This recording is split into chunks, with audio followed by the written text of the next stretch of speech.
Jazakallah khair.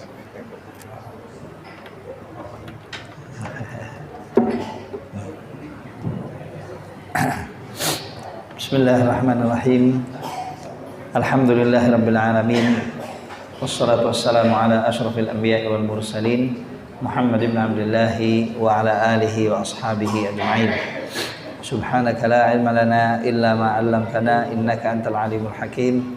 Allahumma fayassir wa la tu'assir wanfa' wa barik warham waftah lana futuhal arifin wa fahimna fahmal anbiya wal mursalin wa ibadika al mu'minin as-sadiqin al awliya al muttaqin wa anna ma'ahum birahmatika ya arhamar rahimin. Allahumma amin. Allahumma rabbana zidna ilma nafi'a warzuqna amalan salihan mutaqabbala wa anta akramul akramin. Allahumma amin. Alhamdulillah pada kesempatan petang hari ini Allah Subhanahu wa taala telah mempermudah bagi kita semuanya untuk kita menyambung semula acara kajian rutin yang diadakan di Masjid Al-Wardah mengkaji tafsirul Qur'anul Karim. Semoga jalannya kajian ini lancar dari awalnya hingga akhirnya, dan semoga berkenan kiranya Allah Subhanahu wa taala untuk memberikan berkah kepada kita di dalam program dan acara kajian ini, dan semoga nantinya kita dibekali oleh Allah Subhanahu wa taala dari majelis ini dengan ilmu yang bermanfaat. Allahumma amin. Amma ba'du, dalam pertemuan yang lalu alhamdulillah kita telah usai membahas tafsir surat Al-Ikhlas. Kemudian kita masuk kepada surat yang berikutnya, yaitu surat Al-Lahab atau surat Al-Masad, atau kita kadang-kadang menyebutnya dengan surat Tabbat, atau kita menyebutnya dengan surat Tabbat. Dan surat ini adalah surat Makkiyah. Jangan di sini. Jangan.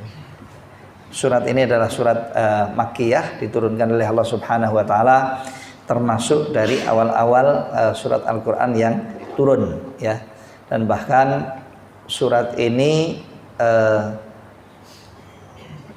termasuk salah satu surat yang sempurna turun. Salah satu surat yang sempurna turun sekaligus komplit di awal-awal adanya tasyrik din Islami. Dan di permulaan dakwah terang-terangan yang diadakan oleh Nabi Sallallahu Alaihi Wasallam setelah Allah Subhanahu Wa Taala memerintahkan beliau untuk berdakwah terang-terangan, setelah Rasulullah Sallallahu Alaihi Wasallam berdakwah secara sembunyi-sembunyi selama kurang lebih 3 tahun di Makkah. Baik, surat ini tentu kita semuanya sudah tahu, bahkan mungkin sudah hafal komplit dari awalnya hingga akhirnya. Tadi yang saya baca di dalam salat kita, salat maghrib pada hari ini, jumlah ayatnya hanya 5 saja dan ayat-ayatnya pendek. Dan ayat-ayat surat Al-Lahab ini mirip syair, tetapi tentunya bukan syair, ya. Tetapi ada kemiripan dengan syair. Apalagi seperti mukaffa. Mukaffa itu bertutup akhir-akhir pembicaraannya dengan huruf tertentu, persis seperti syair, ya. Jadi 4 ayat berturut-turut. Di sini penutupan ayatnya dengan huruf ba. Tabbat yada abi lahabin wa tabb. Ba. Ma aghna anhu maluhu wa ma kasab. Ba. Sayasla naran dzata lahab. Ba juga. Ya. Wa imra'atuhu hammalatal hatab. Ba juga. Baru terakhirnya dal, ya. Fi jidha hablum mim masad. Hablum mim masad. Artinya tabbat yada, sungguh rugi, celaka, dan kata-kata ini yang kita dapati di tafsir rugi dan celaka. Tetapi kalau arti bahasa, kata-kata tabba sama batta, tabba sama batta dalam bahasa Arab itu artinya sama, yaitu putus. Jadi mau dari depan tabba atau mau dari belakang batta, dua-dua putus. putus manfaatnya, putus kebaikannya, putus segalanya. Bahkan nanti akan kita sebut Abu Lahab, pamannya Rasulullah SAW itu diputus oleh Allah dari sambungan nasab yang bersambung kepada ayahnya naik ke atas. Makanya beliau tidak boleh untuk dinyatakan tergolong dari ahli dari keluarganya Nabi Muhammad SAW. Silahkan kaget bagi yang mau kaget. Padahal beliau pamannya Nabi SAW, pamannya Rasulullah SAW, kakak atau adiknya ayahnya sendiri. Tapi ayat ini jelas menyebut tabbat yada abi lahabin. Sudah begitu ditambahi wa tab. Komplit. Sia-sialah, rugilah, rusaklah, tidak bermanfaatlah segala yang diupayakan dan yang dikerjakan oleh kedua tangannya Abu Lahab, dan putuslah Abu Lahab. Dan putuslah Abu Lahab. Nah, ini ayat yang pertama. Terangan lebihnya nanti insya Allah bersambung. Ma aghna anhu maluhu wa ma kasab. Tidaklah akan bermanfaat baginya seluruh harta yang ia miliki dan upaya dan usaha yang ia laksanakan, yang ia lakukan. Tidak bermanfaat di sini maksudnya wallahu alam, tidak akan bermanfaat baginya untuk melindungi kemurkaan Allah dari dirinya, untuk melindungi kecelakaannya dia di akhirat, di dunia dan di akhirat, dan untuk melindungi dirinya dari bakarannya api neraka, lahapannya api neraka. Sayasla naran dzata lahab, dia bakal masuk ke dalam api neraka yang menyala-nyala. Dia bakal masuk ke dalam api neraka yang menyala-nyala. Wa imra'atuhu hammalatal hatab, sedang istrinya, julukan ataupun kunyahnya adalah Ummu Jamil, namanya Arwa, bagus namanya. Ya, kunyahnya atau lakopnya Ummu Jamil, ibu orang yang baik atau ibu orang yang ganteng. Dan dia ini nengrat. Jadi kalau dibeleh gitu keluar darahnya warnanya biru, darah biru. Orang nengrat ya main-main ini. Tahu siapa dia ini? Dia ini adalah adiknya atau kakaknya, kelihatannya mungkin kakaknya, Abu Sufyan ibnu Harb radhiyallahu taala anhu arda. Abu Sufyannya Muslim, mukmin, masuk surga. Arwa bintu Harb, kakaknya atau adiknya, istrinya Abu Lahab, celaka bersama dengan Abu Lahabnya dengan teks Al-Quranul Karim yang gak akan mungkin bisa ditakwil oleh siapapun lagi. Melebu neraka, sudah melebu neraka gitu ya, masuk neraka. Masa pamannya Rasulullah? Iya, pamannya Rasulullah beserta dengan istrinya dan bibinya. Kok bibinya? Ya betul. Bibinya, istrinya Rasulullah SAW. Bibinya, istrinya Rasulullah. Salah satu dari istrinya Rasulullah SAW itu ponakannya Arwa. Siapa dia? Ramlah. Namanya Ramlah Ummul Mukminin radhiyallahu taala anha wa ardhaha. Ya. Anaknya Abu Sufyan radhiyallahu taala anhu ardhah. Baik. Jadi sebetulnya dekat sekali, dan Abu Lahab ini lebih dekat lagi ya. Dia adalah pamannya Rasulullah SAW. Dia juga yang pertama kali memberikan ya, tukang susu, kok tukang susu ya. Ibu susu. yang menyusui Rasulullah SAW. Namanya apa? Ibu susu. Ibu susuan. Jadi dia ini mempunyai hamba perempuan namanya Zuwaibah. Saat Nabi SAW lahir, kan sudah meninggal ayahnya, yatim,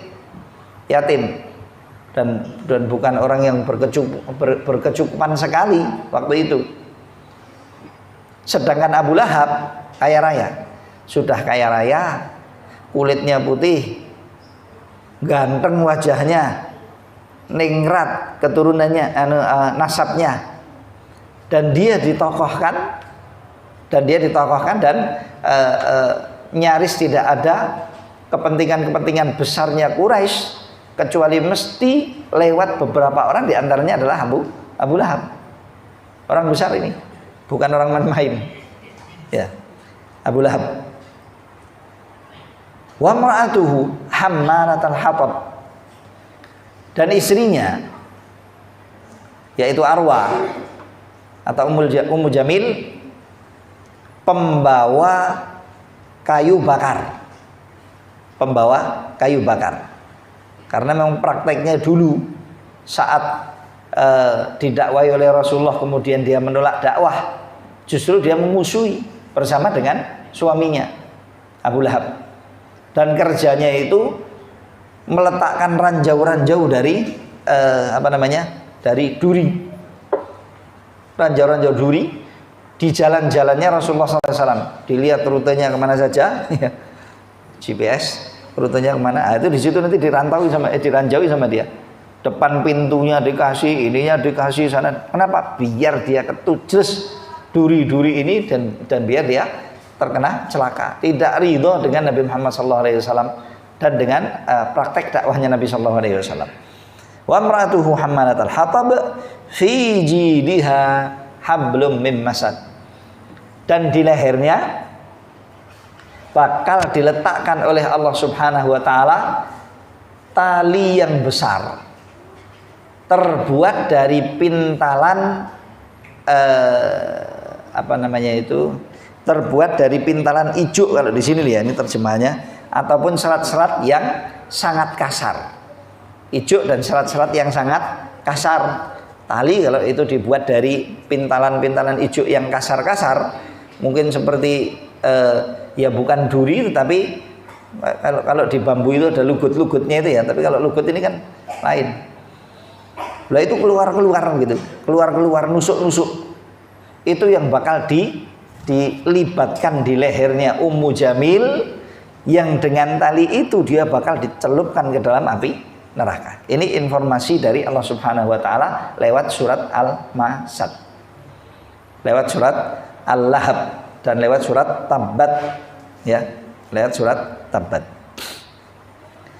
Menyebutkan tentang dua ciptaan Allah Subhanahu wa taala yang mempunyai tali kekerabatan dengan Nabi sallallahu alaihi wasallam yang tidak jauh, dan hubungan kekerabatan dengan Nabi sallallahu alaihi wasallam yang tidak jauh.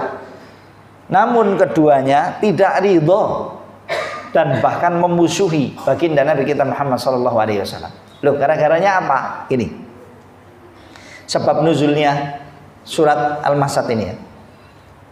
Ketika Rasulullah sallallahu alaihi wasallam mendapatkan perintah untuk berdakwah terang-terangan, setelah kurang lebih 3 tahun berdakwah secara silent, berdakwah secara beliau itu berdakwah diam-diam, ya, tiarap, underground, di bawah tanah, dan sembunyi-sembunyi dalam mendakwahkan Islam. Pertama kali di Quraisy, begitu juga kepada selain Quraisy dan non Quraisy, semua didakwai oleh Nabi sallallahu alaihi wasallam. Tetapi dakwahnya sembunyi-sembunyi di awal Islam. Kebanyakan orang tidak tahu dakwahnya Nabi Muhammad sallallahu alaihi wasallam kecuali siapa yang dihubungi oleh Nabi sallallahu alaihi wasallam, meskipun dakwah sembunyi-sembunyi Nabi sallallahu alaihi wasallam ini ya lambat laun, lama-lama terus menjadi rahasia umum, akan menjadi rahasia umum, tapi tetap rahasia meskipun sudah umum, tapi tetap rahasia sampai turun firman Allah Subhanahu wa taala, wa anzir ashiratakal aqrabin. Peringatan dari perintah dari Allah agar supaya Rasulullah SAW memberikan peringatan yang jelas, yang terang kepada kerabat-kerabat Nabi Muhammad SAW dulu, karena mereka lah orang yang paling berhak untuk didakwai. Mereka lah orang yang paling berhak untuk mendapatkan kebaikan dari kita, dan tidak ada kebaikan lebih baik daripada hidayah, daripada Islam. Makanya Nabi SAW bergegas untuk mengundang dan memanggil woro-woro, kalau bahasa Jermannya woro-woro, ngajak keluarga dekatnya, ayo semuanya tolong kumpul di Bukit Safa. Tolong kumpul di Bukit Safa atau di Bukit Safa. Mari semuanya kumpul. Akhirnya kumpul semua itu dari kerabat-kerabatnya Nabi sallallahu alaihi wasallam. Tua, muda, laki, wanita, besar, kecil. Bahkan yang tidak bisa kumpul itu sampai mengutus utusan. Sampai mengutus utusan-utusan. Kenapa? Ini yang undang orang yang bukan main-main. Muhammad sallallahu alaihi wasallam yang dikenal dan mendapatkan julukan sebagai Al-Amin. Sebagai Al-Amin. Tak mungkin kemudian dia mengundang untuk sesuatu yang remeh, yang kecil. Mesti informasinya besar. Apalagi bisa jadi Rasulullah SAW itu dulu-dulunya belum pernah mengundang undangan resmi, kecuali pas menikah, memanggil Quraisy tiba-tiba untuk mereka berkumpul dengan keperluan akan menyampaikan suatu informasi penting kepada Quraisy. Makanya bergegas semuanya kumpul di Safa. Mereka kumpul, begitu mereka kumpul semuanya, Rasulullah SAW naik ke atas bukit untuk bisa melihat wajahnya Quraisy waktu itu yang ada berkumpul di situ dari kerabatnya Nabi Sallallahu Alaihi Wasallam. Lalu di situ Nabi Sallallahu Alaihi Wasallam menyampaikan kepada mereka semua, wahai keluarga dan kerabat saya, orang-orang Quraisy dari kerabat-kerabat saya, kalaulah saat ini saya mengabarkan kepada kalian bahwasannya di belakang bukit ini, yaitu bukit Abu Qubais, ini tenang loh, ini keadaannya tenang, segalanya mapan, kalau bahasa orang tugasnya kondusif. Semua kondusif, tidak ada apa-apa, nggak angin, nggak bledek, nggak petir, nggak mendung, nggak apa-apa, sama sekali nggak ada, semuanya tenang. Kalau saat ini dalam keadaan yang seperti ini, saya kabarkan kepada kalian semua bahwasanya di balik bukit ini, yaitu bukit Abu Qubais, sudah ada bala tentara yang bakal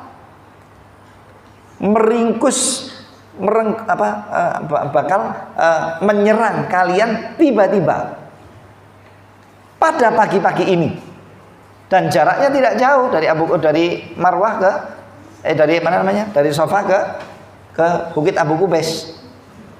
Mana yang menerangkan, susah juga sekarang. Kalau sekarang Jabal Abu Qubais itu sudah jadi ini, sudah jadi sudah ada bangunannya. Bangunannya adalah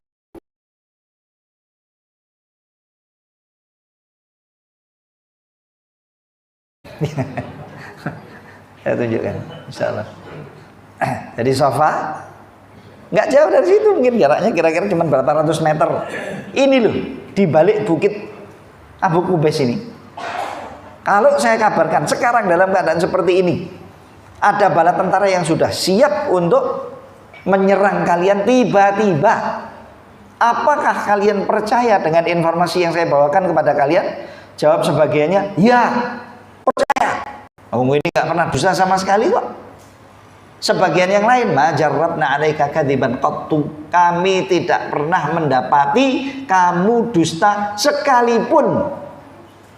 Belas nggak pernah bohong, apalagi sama-sama bohong.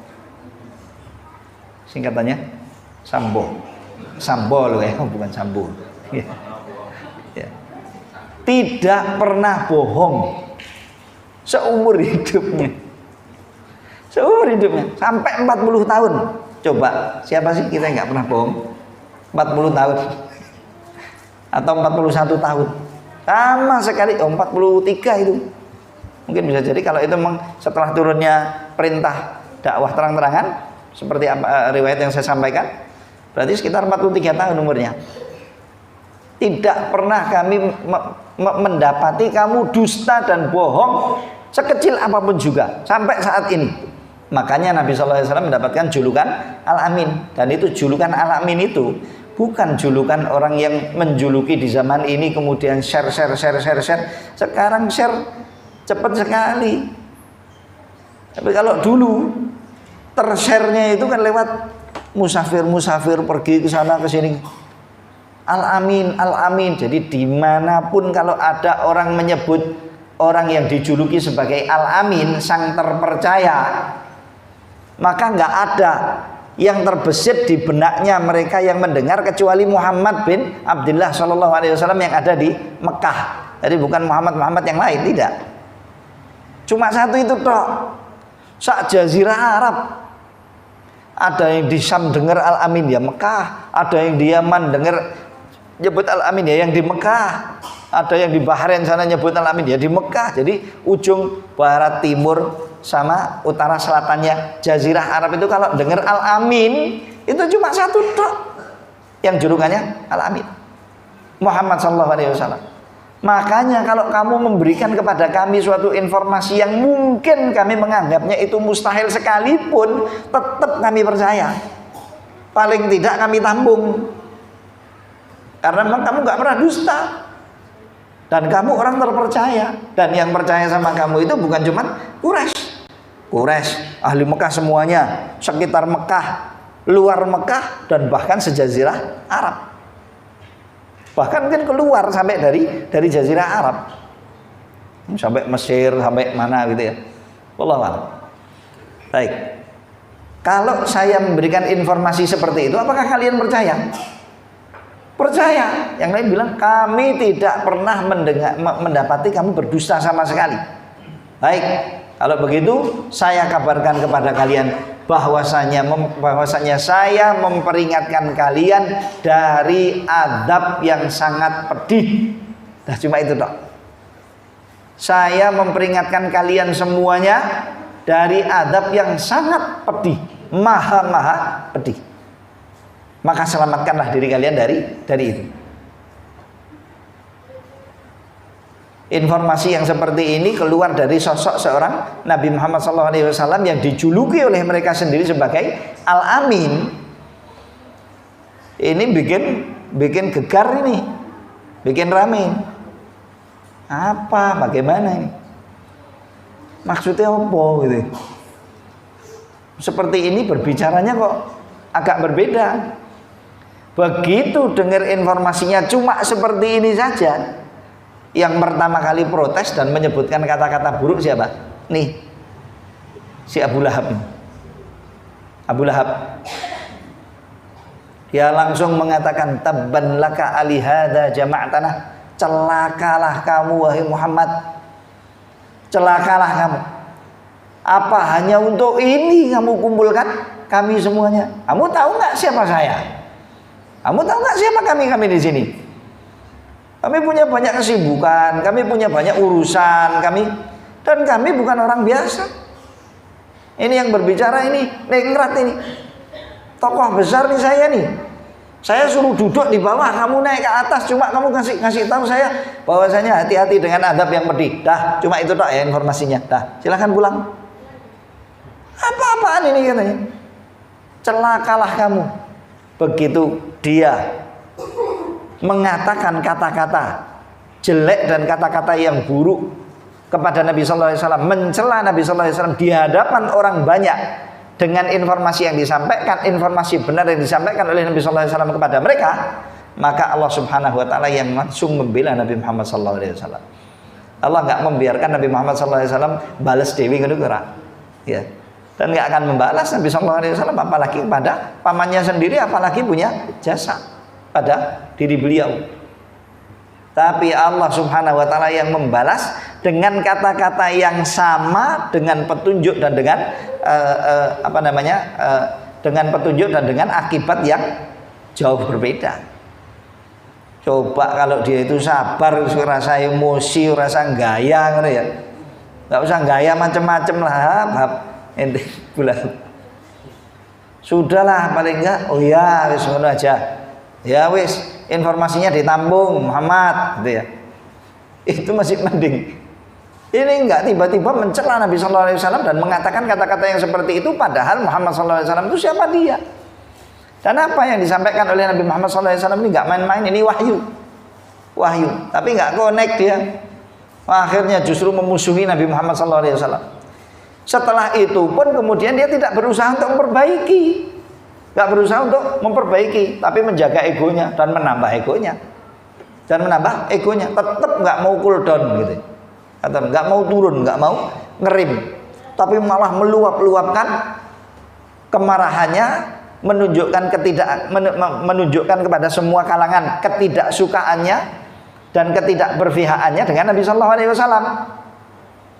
Turunlah surat Al-Masad ini, turun Al-Masad atas dia, anak nih, dibaca sampai hari kiamat, dan petunjuk surat Al-Masad ini memastikan kalau dia mahrum dan diharamkan oleh Allah dari hidayah. Dia sak bojone sisan, sak istrinya kan, sama sekali tidak akan mendapatkan hidayah dan bakal mati dalam keadaan kekufuran. Saat surat ini turun ya, bakal mati dalam keadaan kekufuran dan bakal menjadi penghuni api neraka yang menyala-nyala.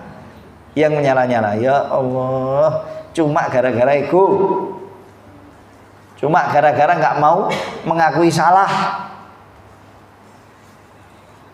Cuma gara-gara dia nggak mau sedikit turun dan berpikir lebih jauh, tapi buru-buru dengan kebodohannya dan buru-buru dengan kejelekan yang wujud pada dirinya untuk dia ungkapkan dan dia sampaikan.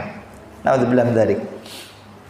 Baik, inilah sebab nuzulnya dan sebab turunnya surat Al-Masad. Sebagian orang mengatakan surat Al-Masad ini mbok jangan dibaca di dalam sholat katanya. Surat Al-Masad mbok jangan dibaca di dalam sholat, karena bagaimanapun surat ini berbicara tentang pamannya Nabi Sallallahu Alaihi Wasallam sendiri, dan dia adalah kerabatnya Nabi Sallallahu Alaihi Wasallam. Kalau mau dibaca di luar salat monggo, tapi kalau dalam salat ya jangan. Kenapa? Menyedihkan hati Nabi Shallallahu Alaihi Wasallam.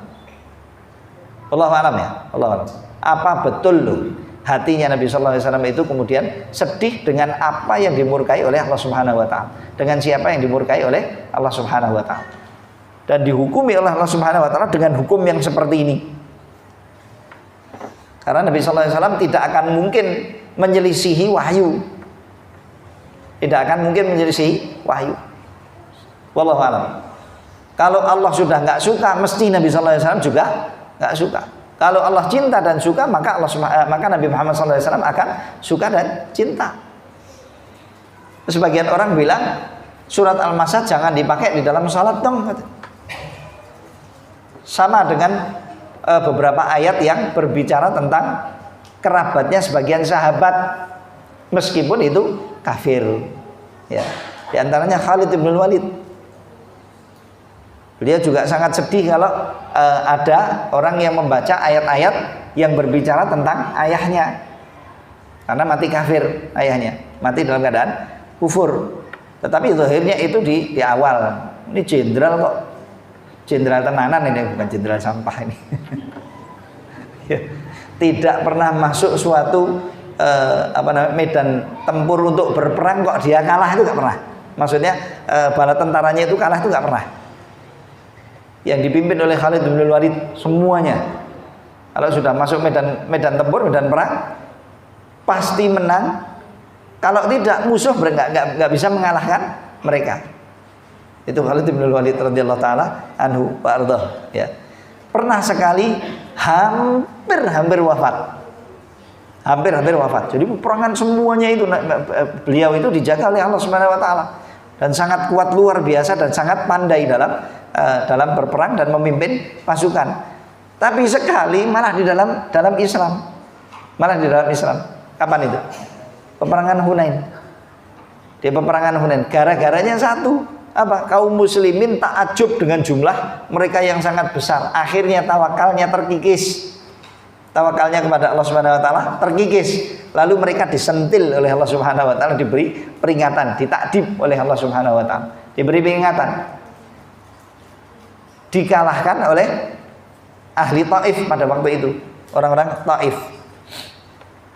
Hampir sampai ringkes, ya, hampir sampai habis. Padahal jumlahnya bala tentaranya Rasulullah SAW berlipat-lipat kali ganda dari jumlah bala tentaranya ahli Taif, Hawazin dan yang lain. Ya, jumlahnya sangat banyak, berlipat kali ganda. Dan dalam sejarah kapanpun peperangan Islam itu, maksudnya di zaman Nabi SAW, ya. Kapanpun ada peperangan Islam, pasti jumlah kaum muslimin itu lebih sedikit dan peperangannya nggak akan seimbang selama-lamanya. Tapi nggak pernah terkalahkan. Sekali jumlah kaum muslimin jadi banyak, bala tentaranya berlipat lebih banyak dari musuh, alat-alat perangnya juga lebih banyak, semangatnya lebih tinggi, tawakalnya yang kena gerus. Tawakalnya kepada Allah yang kena gerus. Akhirnya itu tadi diberi takdib oleh Allah, peringatan. Nyaris hampir ringsek semuanya bala tentara yang dibawa oleh Rasulullah SAW. Dan Khalid bin Walid hampir meninggal. Sudah kena luka-luka yang terlalu banyak. Tapi terus didatangi oleh Rasulullah SAW, diruqyai dan diusap, langsung sembuh saat itu juga. Masih butuh. Jangan buru-buru meninggal dulu, ya. Kemudian hidup lagi. Wallahu a'lam. Baik, kembali. Jadi Khalid bin Walid ini kalau ada beberapa orang yang membacakan ayat-ayat tentang ayahnya, maka beliau sedih. Lah kemudian sebagian orang mengatakan begitu juga dengan Rasulullah SAW. Jangan baca ayat-ayat yang menyebutkan kerabatnya Rasulullah SAW, apalagi yang terdekat yaitu tabat yada abi lahabin wa tab. Jangan dipakai di sholat, ya. Nah ini kata-kata ini wallahu alam, ya. Tentunya kalau dari periwayatan yang teriwayat dari Nabi SAW menyebut itu, insya Allah nggak ada. Jadi tidak ada riwayat-riwayat yang teriwayat dari Nabi menerangkan kalau Nabi SAW itu merasa sedih kalau ada orang yang membaca surat tabat di dalam sholat. Kalau nggak ada riwayatnya, ya lebih baik jangan diklaim. Selamatnya jangan diklaim, jangan dikatakan seperti itu. Lalu gimana? Ya hukum aslinya semua yang ada di dalam Al-Quranul Karim ini sah untuk dibaca di dalam sholat maupun di luar sholat. Mau dipilih ayat apa saja silahkan, mau dipilih surat apa saja juga silahkan, ya. Meskipun ada surat-surat tertentu yang lebih sering digunakan oleh Rasulullah SAW untuk dibaca pada keadaan-keadaan tertentu, baik dalam salat-salat tertentu maupun keadaan-keadaan tertentu seperti ruqyah dan yang lain. Ya, ada ayat-ayat tertentu yang dibaca oleh Nabi SAW. Baik. Inilah surat Al-Masad, sebab nuzulnya ketika Abu Lahab berani mencela Rasulullah SAW, maka Allah Subhanahu wa taala menurunkan satu surat penuh ini sebagai pembelaan dari Allah Subhanahu wa taala kepada nabinya Muhammad SAW. Begitu turun surat ini, lalu surat ini disampaikan oleh Rasulullah SAW dan dibaca oleh Rasulullah SAW, langsung rame. Dan Quraisy itu termasuk yang sangat dikenal dengan cepat menyebar informasi lewat bait-bait syairnya.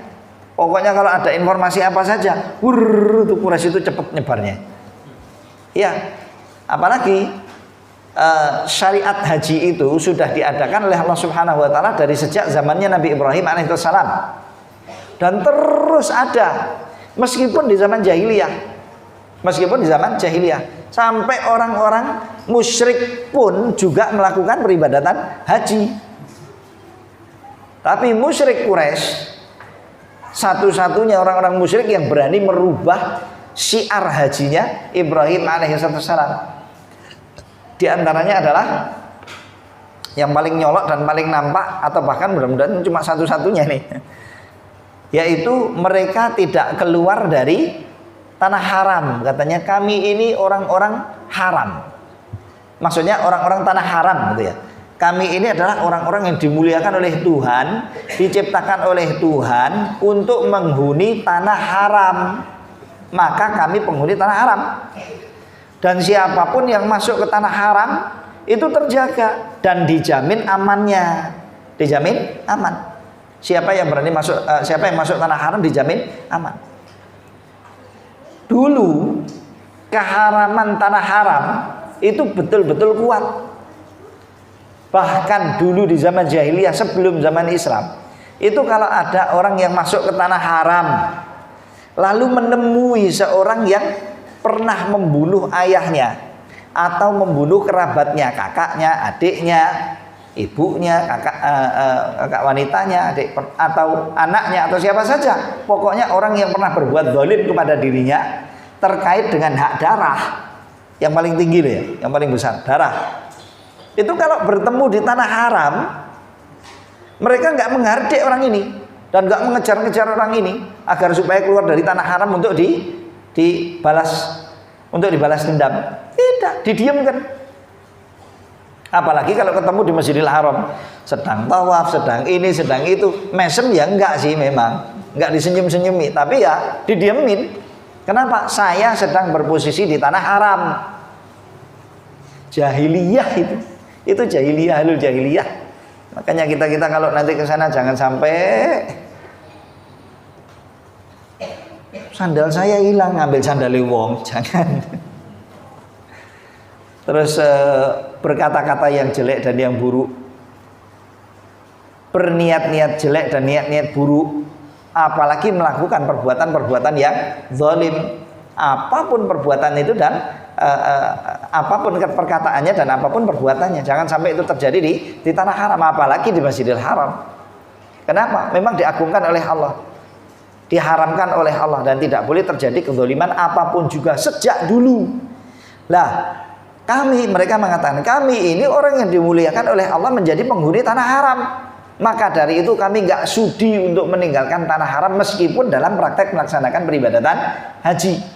Akhirnya manasik-manasik hajinya mereka itu secara global sama dengan manasiknya Nabiullah Ibrahim alaihissalam. Tapi ketika datang wukuf, mereka nggak mau wukuf ke Arafah. Padahal intinya haji itu ada pada wukuf di Arafah. Sebagaimana sabda Nabi sallallahu alaihi wasallam, al-hajju Arafah. Haji itu intinya pada wukuf di Arafah. Lah kalau terus nggak wukuf di Arafah, namanya mirip haji plesir. Atau jalan-jalan kalau memang mereka orang Mekah situ. Mereka mengaku sebagai Al-Ahmus, menamakan diri sebagai Al-Ahmus, orang-orang suci, orang-orang ahli Mekah, orang-orang tanah haram, tidak akan kemudian melepaskan kesucian yang telah diberikan oleh Tuhan pada dirinya. Padahal mereka ini musyrik loh, ini musyrik. Akhirnya mereka kalau wukuf di mana? Di Muzdalifah atau di Mina, ya, pokoknya sekitar situ, yaitu di perbatasan tanah haram, yang masuk di batasan bagian tanah haram. Jadi mereka cuma pergi ke pojoknya tanah haram. Jadi perbatasannya tanah haram mana? Ya mereka di pojoknya sini, di ujung, nggak mau keluar ke sana. Kami nggak mau wukuf. Yang wukuf di sana silahkan. Itu mereka yang selain kami, selain Ahmas, orang-orang suci yang diciptakan oleh Tuhan untuk menempati tanah haram. Yang lain ke sana, ayo sana, mikir, sana, Arafah, kami. Kami cukup di sini katanya. Dirubah sama mereka.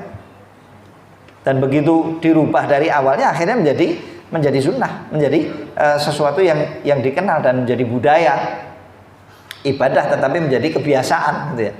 Mereka kalau wukuf nggak ke Arafah, tapi wukufnya cuma di perbatasan tanah haram. Nasallahu alaihi wasallam, ya. Ya, intinya itu berubah ya dari Ahmas, dari orang-orang Quraisy, masalah peribadatan haji dan masalah manasik haji itu dirubah oleh mereka. Padahal haji sudah ada dari sejak zamannya Nabiullah Ibrahim, dan manasiknya sudah ditetapkan oleh Allah dan diterangkan oleh Nabiullah Ibrahim alaihi salatu wassalam. Baik. Jadi maaf ini tadi jalan-jalan rada jauh. Jalan-jalannya agak terlalu jauh. Ya.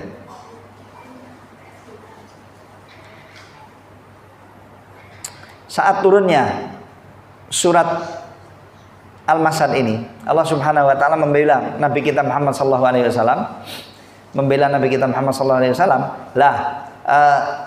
Abu Lahab tidak terima.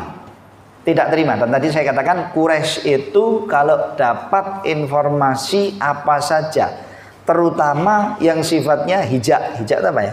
Menjelekkan atau mencela. Itu cepat sekali disebar oleh mereka. Satu, tersebar di kalangan mereka sendiri, dan yang kedua, mereka itu titik kumpul ya. Maksudnya negeri mereka itu ya adalah titik kumpulnya semua orang-orang yang haji dari sejak zaman Nabi Ibrahim alaihissalam sampai di zaman jahiliyah. Siapapun yang haji kan mau nggak mau pasti ke tanah haram. Akibatnya semua informasi yang ada di Mekah itu cepat nyebar. Turun surat Al-Masad, nggak perlu waktu lama-lama. GPL kata anak muda. Gak perlu lama-lama, bos, tiba-tiba mendunia. Begitu Abu Lahab tahu, waduh, mati ini bahaya ini. Gak terima saya. Ngaku-ngaku ngaku-ngaku mendapat wahyu dari Tuhan, satu surat komplit berbicara tentang saya sama bini, padahal dia ponakan saya. Gak, katanya, gak ridho dan gak terima. Akhirnya kemudian dia berbuat makar. Melakukan seperti apa yang dikatakan oleh orang lain, pokoknya selisihi saja, niscaya kamu akan terkenal. Anda kepingin terkenal, Pak? Ya, kalau kepingin terkenal, tabrak arus. Budaya seperti apa? Tabrak saja. Nah, itu cepat terkenal itu nanti. Ya, viral itu nanti Anda. Ya. Oh, orang-orang semua sudah mulai dengar surat yang diturunkan, yang diaku oleh Muhammad SAW sebagai wahyu dari Tuhannya, mencela saya, gak akan saya lepas katanya. Lalu bagaimana? Dia beserta dengan istrinya. Tapi yang terjadi, seringkali terjadi, dia itu kemanapun Nabi Muhammad SAW berjalan, kemanapun Rasulullah SAW ada, dia berusaha untuk berjalan di belakangnya, menimpuk-nimpuk dan melempar-lempari Nabi Muhammad SAW dengan batu, lalu menjelek-jelekkan Nabi SAW dan mencela-cela Nabi Muhammad SAW dan menuduh bahwasanya dia ini tukang sihir dan dia adalah orang yang memecah belah persatuan ya, dan orang yang tidak tahu diri, dan orang yang tidak tahu menjaga kekerabatan dan lain sebagainya. Ini Abu Lahab berbuat seperti itu di semua kalangan Quraisy dan di musim haji. Di musim haji kan banyak jamaah haji yang datang. Lalu orang ini terus berjalan di belakangnya Nabi Muhammad SAW dan kemudian menggalang opini. Apa? Muhammad penipu, Muhammad tukang sihir, Muhammad pemecah belah. Kalau sekarang ya bahasa-bahasa sekarang itu, ya, intoleran, terus ekstremis, terus apa lagi? Teror, terus apa nih? Pokoknya itu diarahkan kepada Nabi Muhammad SAW. Terus orang-orang semua juga melihat dia. Loh, ini siapa? Yang di belakangnya beliau ini siapa? Yang mengatakan kata-kata ini pamannya sendiri, dan bahkan dia mengaku saya pamannya dia. Saya pamannya dia sendiri. Sayalah yang paling tahu dengan dia dari sejak dia lahir. Saya yang punya urusan dengan orang ini. Kalian tidak tahu, saya yang tahu. orang ini penipu, orang ini begini, orang ini begitu. Jangan dengarkan dari dia. Maksudnya untuk mencegah menyebarnya opini yang tersebar lewat surat ini tadi, Al-Masad, atau berita yang sudah nyebar lewat surat Al-Masad, bahwasanya dia adalah orang yang dicela oleh Tuhan dengan celaan surat Al-Masad yang sedemikian dalamnya, sampai istri-istrinya pun juga terkena. Maka itu yang dilakukan oleh Abu Lahab habis-habisan untuk membela diri. Akhirnya ya tetap ada yang punya kuping mendengar, yang punya kuping kemudian mau menerima, tetapi nggak semudah itu, karena Rasulullah SAW sudah sangat masyhur dengan julukan Al-Aminnya, dengan julukan manusia yang jujur, terjujur gitu ya, manusia yang terjujur. Baik. Ini karena waktunya sudah habis, kita cukupkan setakat ini dulu. Mudah-mudahan apa yang kita kaji bersama ini bermanfaat, dan insya Allah nanti kita sambung di pertemuan yang akan datang. Semoga yang sedikit ini bermanfaat untuk kita semuanya. Semoga Allah Subhanahu Wa Taala ridho kepada kita, dan semoga apa yang kita kaji ini mendatangkan berkah bagi kita semuanya. Dan semoga Allah Subhanahu Wa Taala berkenan untuk membimbing kita, untuk kita mampu memenuhi aktivitas kehidupan kita selama kita hidup di dunia ini dengan hal-hal yang diridhai oleh Allah Subhanahu Wa Taala dan dibimbing oleh Allah, untuk selalu kita itu konsisten di dalam Islam, dan semoga kita wafat juga di atas jalur keimanan dengan husnul khatimah. Semoga Allah memperbaiki urusan-urusan dunia kita, urusan-urusan din kita, dan urusan-urusan akhirat kita. Allahumma amin. Wassallallahu ala nabiyina Muhammadin wa ala alihi washabbihi ajma'in. Wa akhiru da'wana alhamdulillahi rabbil alamin.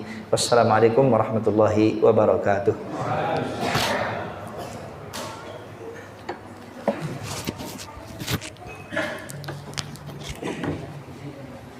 Bismillah.